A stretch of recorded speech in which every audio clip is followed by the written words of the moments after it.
Muslimin muslimat sekalian, Nabi kata bada al-islamu ghariban wa sayaudu ghariban fatuba lil ghuraba. Kata Nabi, sinar Islam ini bermula dalam keadaan begitu asing dan dagang. Sinar Islam dimulakan oleh Rasulullah di Makkah Al-Mukarramah. Kalau tuan-tuan perempuan ingat, Nabi mula dengan seorang di dalam satu masyarakat yang paling gelap dalam dunia ketika itu. Betapa tidak ada duit halal ketika itu dalam masyarakat jahiliyah. Betapa zina hampir di setiap rumah peringkat bawahan. Kezaliman dan pembunuhan ketika itulah Nabi mula membawa Islam.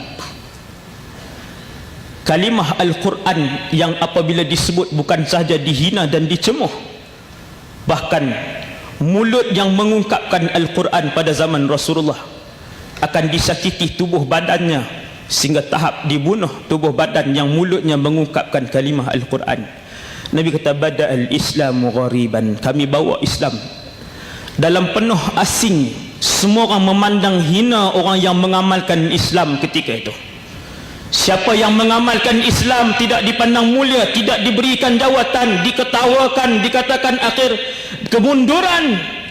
Nabi kata wasayaudu ghariban, Islam akan kembali juga dalam keadaan yang dagang, yang tak bersanding. Kalau buat perkahwinan, orang kata apa, ketinggalan zaman. Tak ada power, tak ada awet, orang kata apa ni, ketinggalan zaman. Yang tak baju, kalau tak ikut fashion, pakai tudung labuh ni apa ni zaman 80-an 90-an.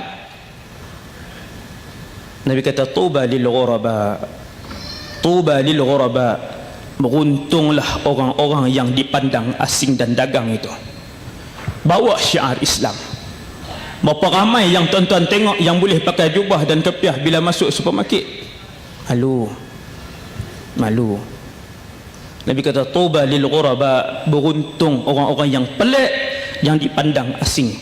Sahabat tanya, ya Rasulullah, manil ghuraba, siapakah orang yang asing itu?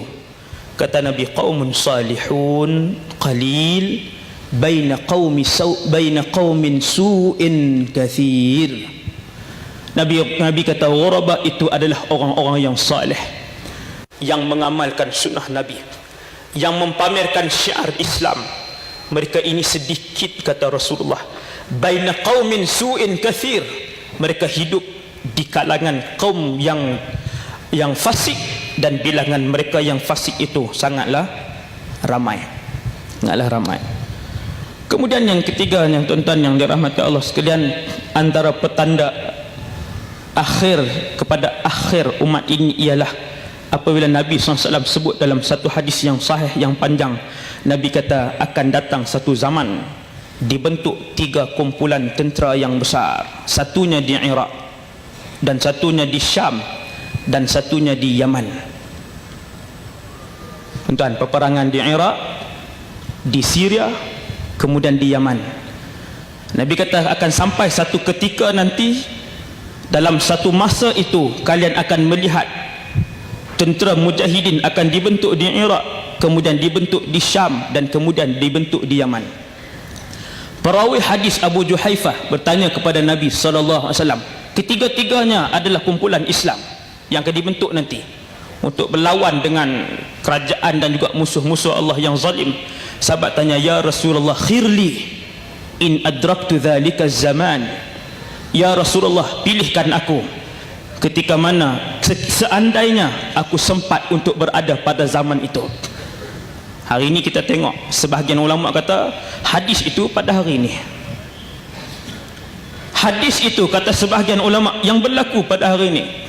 Abu Juhaifah tanya, ya Rasulullah, kalau aku sempat dengan kumpulan tentera mujahidin, manakah yang kamu pilih? Nabi pun sebut, alaika bisyam, hendaklah kamu bersama dengan tentera daripada Syam, Syria. Kerana kata Nabi, innal imana, kerana sesungguhnya iman, idza kasratil fitan bisyam, ketika mana banyaknya fitnah, ujian kepada umat Islam, iman akan berada di Syam. Jadi peristiwa-peristiwa itu membuatkan kita semua faham bahawa betapa hampirnya apa yang disebutkan oleh Nabi SAW sebagai yaumul qiyamah. Yang keempat, tuan-tuan sekalian, berapa minit lagi menanti berakhirnya? Okey. Tuan-tuan sekalian, kita muhasabah bumi Malaysia ni, tuan-tuan. Saya lama dah duk kaji tentang indeks jenayah di Malaysia sebagainya kan. Apabila kita tengok masalah sosial dan juga indeks jenayah dan yang berlaku di Malaysia, yang saya bagi 5 bintang. Tuan-tuan, jenayah di Malaysia ni 5 bintang. Jenayah apa yang tak ada? Jenis mana yang tak ada? 3 beradik berjalan, dibunuh dua beradik, dirogol kemudian dibunuh kedua-duanya. Semua tu jenayah yang cukup tinggi, yang 5 bintang di Malaysia ni.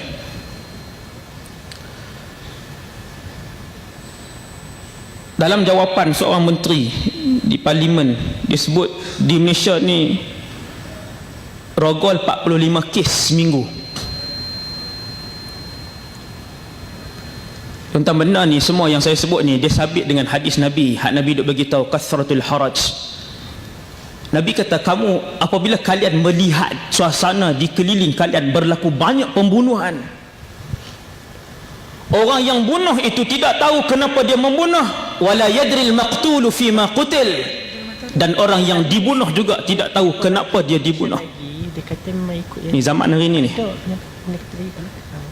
Maka ketika itu fantadhiris sa'ah, tunggulah akan berlakunya kiamat. Bukan zaman kita ke, tuan-tuan? Bukan zaman kita ke? Kalau rogol 45 kes seminggu, samun berkumpulan dengan senjata 2 seminggu, samun berkumpulan tanpa senjata 300 seminggu, samun senjata api 1 kes seminggu, samun tanpa senjata api 68 kes seminggu, mencederakan 110 kes seminggu, curi 409 kes seminggu, curi kereta 257 kes seminggu, curi motor 858 kes seminggu, curi van, lori, jentera berat 76 kes seminggu, ragut 57 kes seminggu, pecah rumah 405 kes seminggu. Dan anak luar nikah yang dilahirkan 17 minit seorang di Malaysia. Rekod Jabatan JPA, Pendaftaran Negara, JPN. Rasmi, tuan-tuan, angka rasmi, bukan kajian badan-badan ni. 17 minit seorang anak luar nikah dilahirkan di Malaysia. Saya nak sebut dan kaitkan dengan apa yang disebutkan oleh Rasulullah SAW apabila berlaku banyaknya fitnah, apabila Allah mengangkat keamanan daripada tempat kamu, maka ketahuilah betapa hampirnya kalian dengan kiamat. Tak payah tengok Amerika, tak payah tengok negara lain, Malaysia kita. Tuan, maka saling muhasabah dalam soal ini. Yang terakhirnya, tuan-tuan sekalian, sebagai penutup, sesungguhnya kita semua menuju ke akhirat. Wa inna daral akhirata lahiyal hayawan. Tuhan sebut sesungguhnya kehidupan itu sebenar-benarnya adalah di akhirat. Manusia yang kita duk tengok ni, semuanya Allah tunjuk semakin lama makin lemah, semakin tua dan mati. Pokok yang besar macam mana pun makin lama dia akan mereput, kemudian tumbang sungkur ke bumi, kemudian rosak.